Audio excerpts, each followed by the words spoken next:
নমস্কার বন্ধুরা, আজকে আমি বানাবো কুমড়ো শাকের ঘন্ট। কেমনভাবে বানাচ্ছি প্রথম থেকে শেষ অবধি ভিডিওটা দেখতে থাকুন। প্রায় সর্ষে তেল দিয়ে দেবো, চিংড়ি মাছের মধ্যে নুন দিয়ে দিচ্ছি, হলুদ গুঁড়ো দিয়ে দিচ্ছি, ভালো করে মেখে নেবো।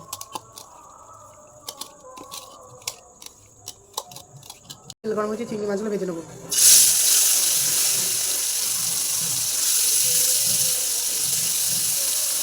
ভাজা হয়েছে, তুলে নেবো।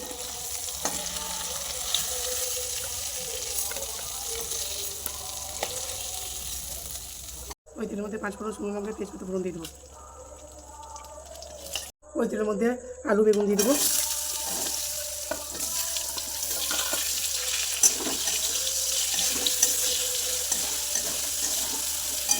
নুন দিয়ে দেবো, হলুদ গুঁড়ো দিয়ে দেবো, লঙ্কা গুঁড়ো দিয়ে দেবো, কেটে রাখা কুমড়ো শাক দিয়ে দেবো।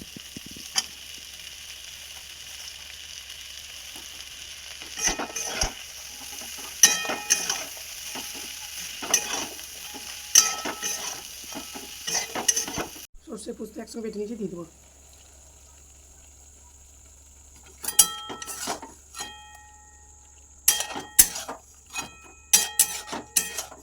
কষানো হয়ে গেছে, জল দিয়ে দেবো।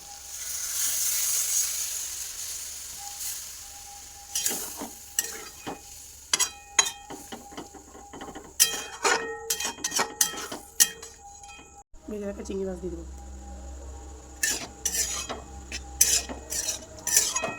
নামিয়ে নেবো।